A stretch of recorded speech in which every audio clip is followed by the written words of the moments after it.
Welcome back sa Free Thinking Pinoy Channel. Sa wild, araw-araw ay parang survival game para sa mga hayop. Hindi lang basta makahanap ng pagkain ang challenge, kundi kailangan din nilang iwasan ang mga gustong kumain sa kanila. Pero ang nakakabilib, ang daming hayop na may kakaibang paraan para protektahan ang sarili nila. Para silang may mga superpowers na hindi mo aakalain na posible. Halimbawa na lang, isipin mo na isa kang maliit na palaka sa gitna ng gubat. Halos lahat ng hayop sa paligid mo pwedeng kumain sa iyo. Pero may isang klase ng palaka na kung tawagin ay balloon frog na may astig na trick.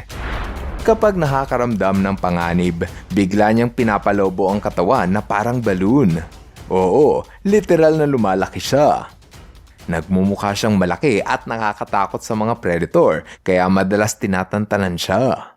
Simple pero effective.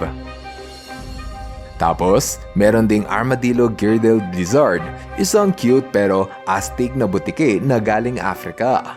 Pag feeling niya ay may umaambang panganib, kinukulot niya ang kanyang katawan at kinakagat ang buntot. Pero hindi lang basta gimmick yon dahil nagiging parang bola siya na puno ng matutulis na kaliskis. Imagine mo na lang kung gaano ka-turn off yon para sa predator. Sino bang gustong kumagat sa parang tinik? Meron namang mga gecko na sobrang talino. Kapag hinawakan o tinangka silang kagatin, parang mahiwagang escape act ng mga magician. Naiiwan yung balat sa bibig ng predator pero sila mismo takbo agad palayo. Nakatakas tuloy sila. Ang cool, di ba? Ibang level din ang mga fire ants. Kapag bumaha sa lungga nila, hindi sila nagpapanik. Alam mo kung anong ginagawa nila? Nagkakabit-kabit sila na parang bumubuo ng bangka gamit ang katawan nila. Yung mga baby ants nilalagay sa gitna para ligtas. Ganon sila ka-organize at may unity. Kaya din nila makasurvive ng ilang araw kahit magpalutang sila sa tubig. Ika nga teamwork makes the dream work. May iba naman na nananahimik lang. Ang halimbawa nito ay ang larva ng ant lion. Kapag may predator, hindi siya gumagalaw na parang naka-freeze mode. Alam mo ba na maraming ibon ang umaasa lang sa paggalaw ng kanilang biktima para makakita? Kaya kung hindi ka gagalaw, parang wala ka lang sa eksena. Ang tawag rito, defense by invisibility. Ang astig, di ba? Meron ding mga hayop na parang nag-workout para lang ipakita sa predator na huwag mo akong galawin. Katulad ng mga lalaking Jamaican lizards na nagpo-push up sa harap ng mga predator. Parang sinasabi nila na malakas ako, mabilis ako, kaya wag mo kong habulin. Ganon din ang mga gazelle sa Africa. Kumikilos sila na ang tawag ay strutting o yung tumatalon sila ng mataas na parang nagpapakitang gilas. Yan ay upang ipakita sa mga predator na mahirap silang habulin. Alam mo na, ayaw ng predator na mapagod. May ibang hayop na ginagamit ang itsura nila para manlinlang. Ang halimbawa nito ay ang mga uod na may disenyo sa katawan na parang mata ng ahas. Kapag mayroong kalaban na lumapit, itinataas nila ang kanilang katawan at nagmumukha silang maliit na ahas. Ayun, takbo agad ang ibon. Minsan, hindi mo kailangan ng depensa kung kaya mong magpanggap na mas delikado na hayop. Meron ding mga insekto tulad ng hoverfly na ginagaya ang kulay at pattern ng bubuyog. Pero walang sting ang mga hoverfly. Niloloko lang nila ang predator para isipin na pwede silang manusok. Sa totoo lang, successful ang ganitong strategy dahil madalas hindi sila ginagalaw. Siyempre, hindi mawawala sa listahan ang skunk. Sino ba naman ang gustong atakihin ang hayop na kaya kang tapunan ng sobrang bahong likido? Kapag naamoy mo ang skunk, hindi mo na sila lalapitan ulit. Ganun kalakas ang kanilang depensa. Sobrang epektibo kahit hindi sila mabilis tumakbo. Ngayon, andyan din ang mga poison dart frog. Ang mga palaka na to ay may matitingkad na kulay gaya ng blue, yellow at green. Pero hindi lang sila pa-cute ha. Ang kanilang kulay ay babala na meron silang lason. Alam mo ba na kahit hawakan mo ito, pwede ka na agad malason? Ang tindi no? Sila na siguro ang literal na beauty is deadly. Isa pa sa pinakaastig ay ang pangolin. May matitigas itong kaliskis na gawa sa keratin, gaya ng ating kuko na gawa rin sa keratin. Kapag nasa panganib, gumugulong ito at parang nagiging bola na puro armor. Kahit anong kagat ng leon o hyena, good luck na lang sa kanila. Sa ilalim naman ng dagat, ibang klase rin ang mga estratehiya. Katulad na lang ng octopus na binansagang Master of Disguise. Kaya niya magpalit ng kulay at texture para umangkop sa paligid. Kung meron mang aatake, maglalabas siya ng tinta para lituhin ang kalaban tapos saka na siya tatakas. Hindi lang siya matalino, para din siyang ninja. May mga hayop din na gumagamit ng props bilang panangga. Ang halimbawa nito ay ang decorator crab. Kinukuha niya yung mga bagay sa paligid gaya ng damo, shell, coral at idinidikit sa katawan niya para hindi siya mapansin. Ang galing, di ba? Gumagamit ng DIY camouflage para lang mabuhay. Pero alam mo bang hindi lang ito tungkol sa physical abilities? Kahit ang ugali at instinct ng hayop, parte ng survival strategy nila. Itinutulak ng predator ang mga prey para maging mas matalino at mabilis. At ang prey naman ay nagtuturo sa predator kung paano maging mas tuso. Parte ito sa patuloy na evolution ng hayop, kaya lahat ng pagbabago ay may dahilan. O di ba, nakakatuwa, lalo na kung iisipin mo na kahit gaano kaliit ang hayop, may paraan siyang lumaban. Parang sinasabi ng kalikasan na walang mahina kung may tamang diskarte. Ang bawat hayop ay may sariling bersyon ng tapang at sariling paraan kung paano iligtas ang sarili. Sa totoo lang, ang dami nating natutunan sa kanila. Matyaga, malikhain, pagtutulungan at lakas ng instinct, lahat ng ito ay naipapakita ng mga hayop araw-araw. Tayong mga tao, merong cellphone, internet at kape, pero sila, meron silang kuko, matulis na sungay, matigas na kaliskis at tamang diskarte. Karamihan kasi sa kanila nabubuhay sa isang mundo kung saan pwede silang kainin ng kalaban anumang oras. Kaya sa susunod na makakita ka ng palaka, insekto o kahit butike, isipin mo baka may sikretong armas yan. Hindi lang sila basta cute o kakaiba, sila ay mga survivors. Lahat ng kilos nila may dahilan at lahat ng armas nila ay bunga ng libu-libong taon ng evolusyon. Sa huli, ang kalikasan ay parang isang malaking digmaan. Pero sa gitna ng gulo, merong kaayusan. Bawat hayop may papel. Bawat predator may kapartner na prey. At ang bawat nilalang may boses, may lakas at may dahilan para ipaglaban ang sarili. Oh, hindi pa tayo tapos ha? Meron lang akong konting isa-shoutout at balik tayo sa ating kwentuhan. Hello kay Clayton Akiat.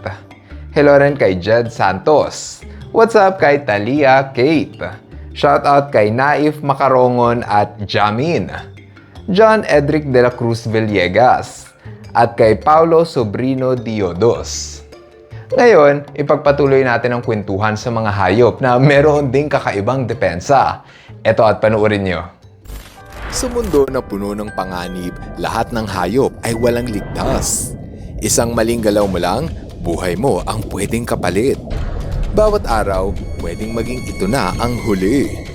Palaging nasa isip ng mga hayop ay, paano kaya ako maubuhay ngayon?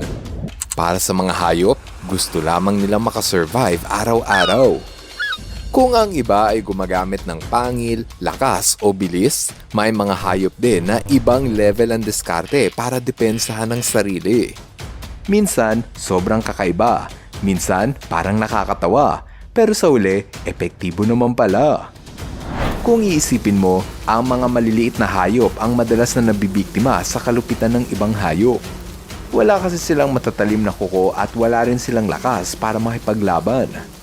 Gayunpaman, meron naman silang talino para makaiwas sa panganib.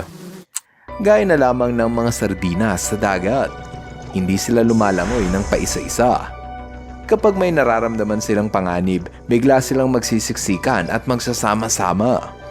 Bubuo sila ng parang umiikot na bola sa gitna ng dagat na tinatawag na bait ball.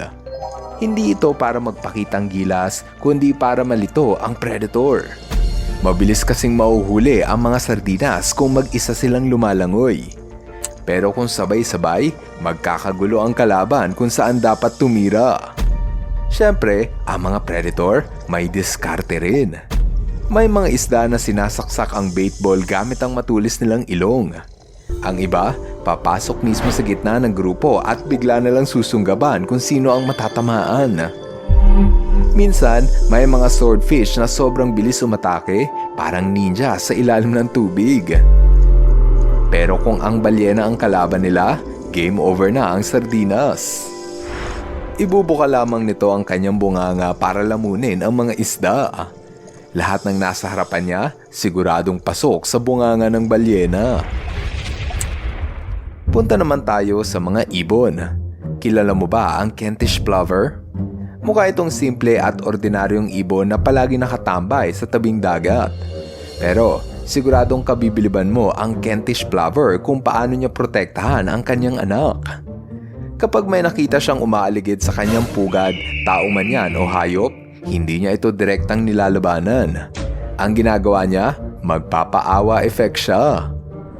Magpapanggap siyang may pilay, parang may sugat sa pakpak, tapos pasusunurin niya ito palayo sa kanyang pugad. Siyempre, ang predator susundan siya.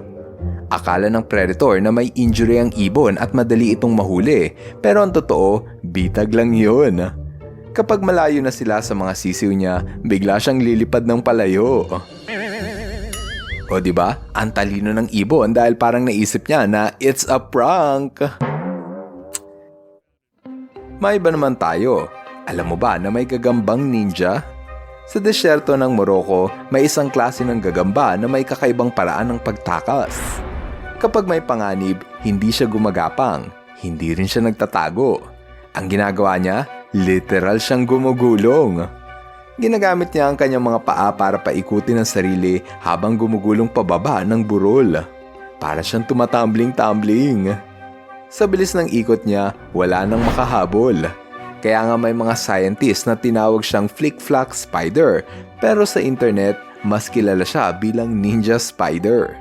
Parang superhero, hindi ba? Sa sobrang astig, ginawa pa itong inspirasyon para sa disenyo ng isang robot. Hanep, maski ang robot ay napagaya sa gagambang ito. Kung tutungo naman tayo sa karagatan, dito mo may kilala ang ribbon worm. Sa unang tingin, para silang alien.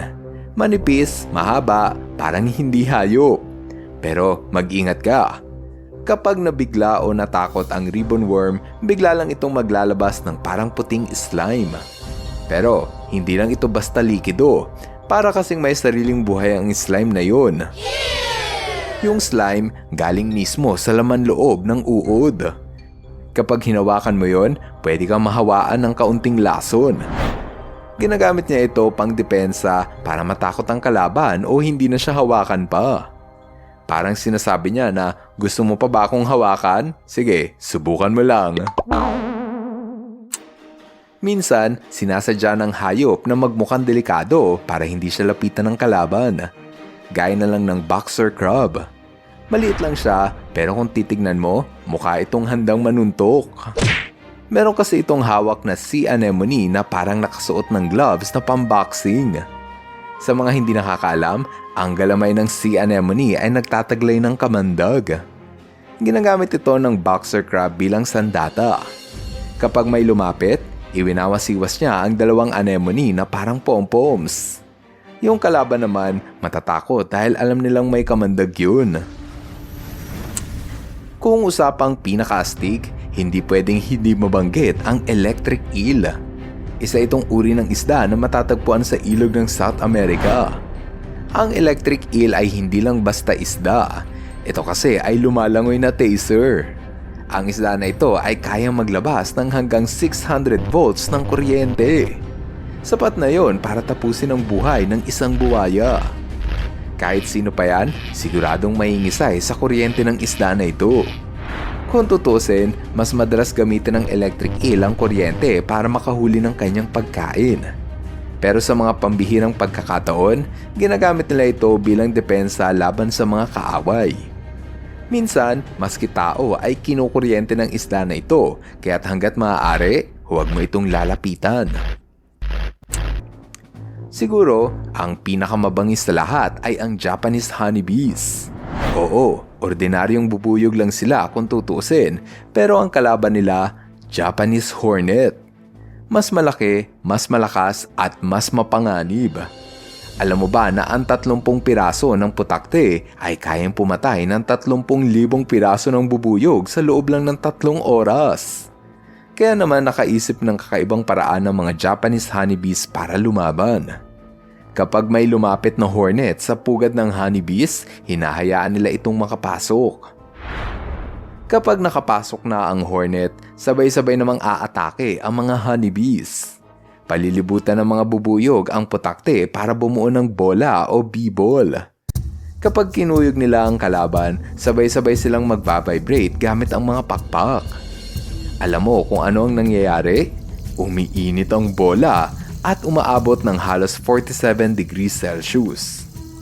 Delikado yon sa hornet dahil hanggang 46 degrees Celsius lang ang kaya nila. Kung hindi, siguradong matutusta sila sa sobrang init. Hindi namamatay ang bubuyog sa proseso dahil kaya nitong indahin ang init na aabot sa 50 degrees Celsius. Alam ng honeybees na hindi nila kaya makipagtagisan ng palakasan sa hornet, kaya gumamit sila ng ibang diskarte para matalo ang katunggali. Sa mga kagubatan ng Asya, may isang ibon na tila walang takot sa mga insekto na masakit manusok.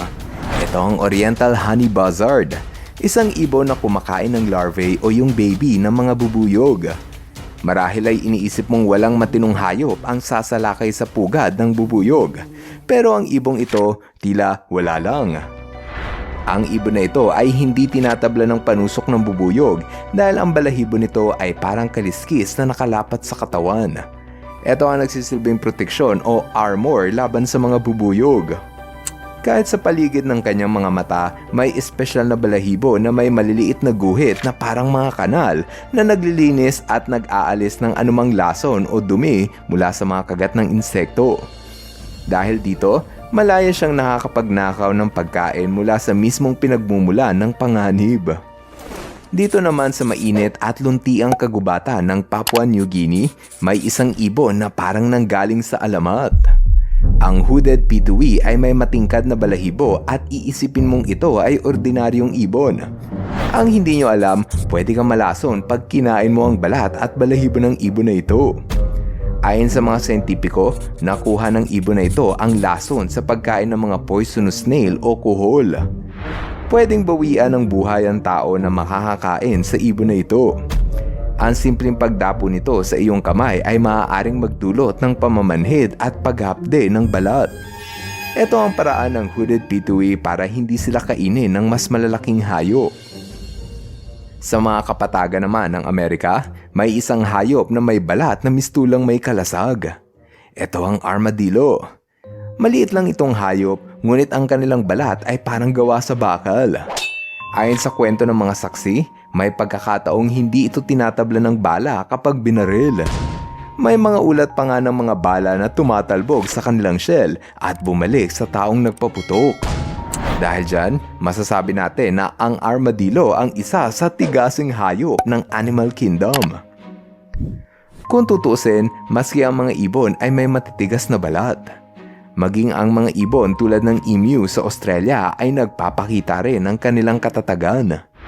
Noong 1932, sinubukan ng mga sundalo na bawasan ang populasyon ng mga emu gamit ang mga armas, ngunit mukhang hindi ito tumatalab. Ang kanilang makakapal na balahibo at mabilis na pagtakbo ay tila ba nagbigay sa mga emu ng tsansa upang makatakas sa pamamaril ng mga sundalo. Tinawag itong Emu War dahil formal na nagdeklara ng giyera ang gobyerno ng Australia laban sa mga ibon na emu. Naging peste raw kasi ang mga ibon na ito sa pananim ng mga magsasaka. Sa kabila ng sunod-sunod na pamumuksa ng mga sundalo sa higanting ibon, nananatiling matibay pa rin ang populasyon ng mga emu. Tumagal lamang ng 1 buwan ang Emu War, ngunit malinaw na natalo ang mga tao at ang nanalo ay ang mga ibon. Mayroon ding mga insekto na nagsusuot ng pinaka-nakakadiring bagay na maiisip mo. Ang leaf beetle larvae halimbawa ay gumagawa ng armor mula sa sarili nilang dumi. Oo, literal na tinatakpan nila ang kanilang katawan ng pinatuyong dumi para hindi sila pansinin ng mga mandaragit. Wala kasing predator ang may ganang kumain sa insekto na nababalot ng tae. Kung ang mga maliliit na ito ay may sariling paraan ng depensa, ang ironclad beetle naman ay parang superhero sa mundo ng mga kulisap. Ang kanyang katawan ay kayang tiisin ang bigat na daan-daang beses ng kanyang timbang at may kakayahang makatiis ng puwersang kaya makabuluktot ng bakal na pin. Sa sobrang tibay nito, pinag-aaralan na ng mga siyentipiko kung paano gawing inspirasyon ang kanilang shell sa paggawa ng mas matibay na materyales para sa tao. Dito naman sa ilog ng Amazon, merong isda na may kaliskis na parang gawa sa bakal. Ito ang arapaima. Sa sobrang tigas, maski ang mga pirana ay nahihirapang kumagat sa isda na ito. Dahil sa tibay ng arapaima, kinaya nitong mabuhay sa ilog na puno ng panganib at siguraduhin na walang ibang hayop ang kayang manakit sa kanya. Sa hilagang parte naman ng mundo kung saan ang paligid ay balot ng yelo, dito naninirahan ang musk ox. Ang kanilang balahibo ay binubuo ng 2 layer, isang panloob na sobrang pinong balahibo na mas mainit pa sa lana ng tupa at isang panlabas na mahaba at makapal na balahibo na pumipigil sa hangin at nyebe. Sa ganitong proteksyon, nakakayanan nilang mabuhay sa lamig na kayang magpahinto ng buhay sa karamihan ng hayop. Meron din itong matigas na sungay na kayang ipang-untog sa kanilang kalaban. Kung nag-enjoy ka sa ating kwentuhan, sana ipindutin nyo ang like button para mas lalo pa tayong i-recommend ni YouTube sa iba pang mga viewers na mahilig rin sa mga hayop. Maraming salamat sa inyong panunood. Now, see you guys on our next video. Bye-bye! Hello mga ka-FTP! Ako si Nomer at nagpapasalamat sa inyong panunood. Kung nagustuhan nyo ang video ito, subscribe na sa FTP channel. Don't forget to hit the subscribe button para updated ka sa mga bagong videos. Paalam!